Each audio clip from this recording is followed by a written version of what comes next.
Hey everyone, welcome to another video. Today we're going to talk about issue number 2 of Exceptional X-Men, written by Eve Ewing, but before we dive into the story, I want to ask you a favor. If you enjoyed this video, please leave a like and a comment to help the channel grow. So with that said, this issue opens with a busy day at the bar for Kate as she and her coworkers served a large amount of Cub fans. But lucky for our hero, she was able to escape the rush by getting off work 15 minutes earlier than usual. So as Kate sat back and dried her hand, her phone suddenly went off as Trista, the young mutant she helped last issue, texted her. And in said text, Trisha stated that they don't have to be besties, but she would love for Kate to at least act as her mentor. So with that said, Kate just simply responded by saying she understood what she was saying, but she truly believes that Trisha needs to find friends her own age to relate to. Following that, 14 minutes later after Kate got off work, we find out that the person Kate was trying to meet with the issue before for a date, rescheduled to meet with her after work, which worked wonders for her. And as for the date itself, Kate was invited to chill with her at her little cousin's high school soccer game. So with that said, on the next page, we see Kate sitting with her date just enjoying the game as something odd went down. Because as Kate sat there, a voice intruded in her mind saying, it appeared that Catherine's romance with the mundane was more sincere than she thought, but she remained unconvinced. Now this intrusion in Kate's mind will play a part later in the story, but as of right now, Kate only reacts to it, as if it was a small headache coming on. Now with that going down, across the way at the same game, we are introduced to a new mutant by the name of Alex sitting alone listening to music as a group of boys started to pick on him. In fact, the kid was saying things like why was he here, as if he had some ownership of what Alex could or couldn't do. But in a calm voice, the new guy just responded by saying he was there to watch a friend of his play. In fact, the kid was making such a scene that Alex's friend down below asked him if those guys were bothering him. To which Alex, again, played it cool and said he was good and all she needed to do was focus on winning. Now Alex's lack of interest in the boy's antagonization caused the boy to step up his harassment and led him to approach Alex and say, "So you think you could just ignore me?" And then he went on to state, "You all act like you can go wherever you want and do whatever you please." But just as the boy started to ramp up his antagonization, Alex's skin suddenly turned blue as the boy started to confess everything that was on his mind. The boy started to say things like, mutants make him upset, he doesn't even know why he doesn't like mutants, why should he even care that a mutant came to a soccer game? And the only reason why he is doing this is because it is the way his father handles everything, by just yelling and starting things with people.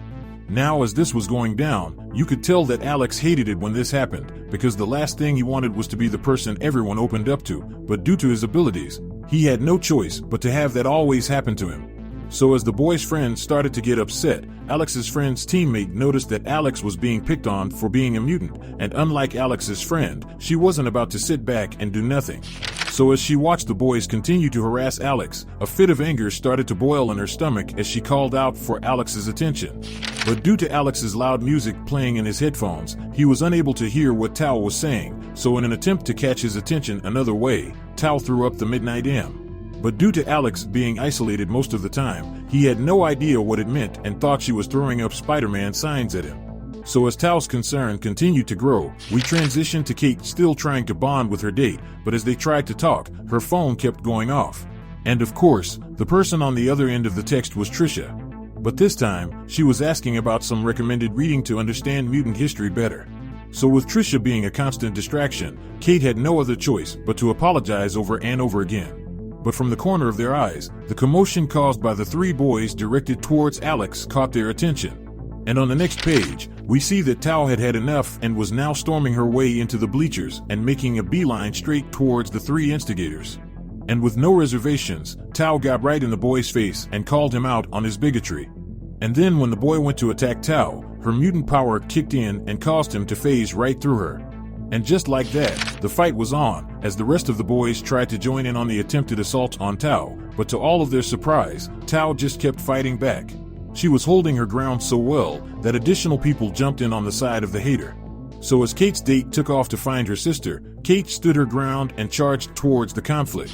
And speaking of the conflict, during their fight, we learn that neither Tao nor Alex is able to activate the mutant abilities on Will, which is a big deal, because at the tail end of this fight, they find themselves surrounded with nowhere to go, until Kate popped up from under the bleachers and phased them under it to safety. Now once they were down there, Kate simply told the teens that they should be able to quietly sneak out if they don't call attention to themselves. And just as she turned to leave, Thoa stopped her and yelled that they were handling the situation just fine up there before Kate tackled them. This struck a nerve with Kate, because from where she was watching, it just looked like they were escalating the situation to the point where someone could have gotten hurt. So with the two women at a standstill, Tao got so pissed that she spun on her heels and stormed off, and as she was leaving, her powers activated and allowed her to halfway phase through a beam, which mistakenly caused her to get stuck. With this happening, Kate once again came to solve the problems they were facing and slowly but calmly walked Thoa through the process of activating her power on Will and helping her continue to phase through. So with that situation dealt with, Kate made her exit as Alex asked Tao why she stepped in to help a person she didn't even know, to which she responded by saying an injustice anywhere is a threat to justice everywhere. Now with that answer given, picking back up with Kate, we find out that the game was canceled due to the fight that went down in the bleachers, and because of that, Kate's date asked if they could reschedule again because she had to drive her little sister back home. Following that event, just like earlier in the comic, a voice played in Kate's head as she was driving home. But this time, the voice stated that it was intrigued that it found another person who could phase through things and some sort of moody empath. Now just as a reminder, during these episodes of interference, Kate's mind goes blank in a way that causes her not to remember the intrusion. Basically, she kind of blacked out. But once she came to, Kate just wrote that episode off, as she received a text from Tao apologizing for her actions earlier, and as for how she got her number, Tao reveals that she got it from Grace's cousin. Now just for some context, Grace is the girl that Kate went on a date with. So with that said, Kate then had a bright idea that she thought could solve all her problems. Now this idea was to connect Trisha with both Alex and Tao and allow them to become friends so she doesn't have to worry about them. And for just a little bit, it looked like it was a success, because a few days later, we see all three teens together getting along. And during their interaction, the writer doubles down on how each team has their own reason for wanting control of their abilities, especially Alex. Because like we found out earlier, Alex's power makes people unload their emotional baggage whenever they are around him, which could be annoying.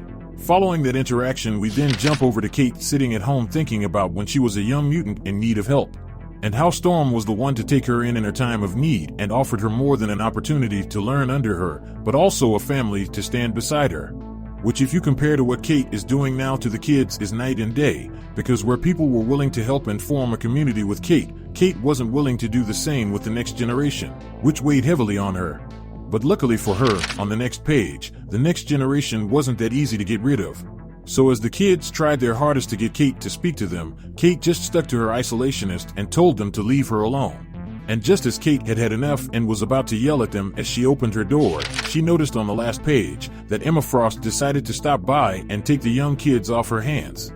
And finally at that moment was when Kate felt the need to step in. Now when it comes to Kate's willingness to now step and want to play a motherly role, I found it kind of funny. Because when the kids wanted her, she didn't want them and was okay with them finding their own way, but once Emma stepped in, now it's a bad thing. Because if Kate had it her way, the kids would have never gone to her home, and Emma would have just simply picked them up on the streets. And P.S. the voices in Kate's head throughout this issue were indeed Emma spying on her. But anyway, with that said, this issue of Exceptional X-Men comes to an end. Now down in the comment section below, let me know your thoughts about this issue and what predictions you could have moving forward. So with that established, I hope you enjoyed this video, and please don't forget to leave a like and a comment if you want to see more videos like this. Thank you for watching, and I'll see you in the next video.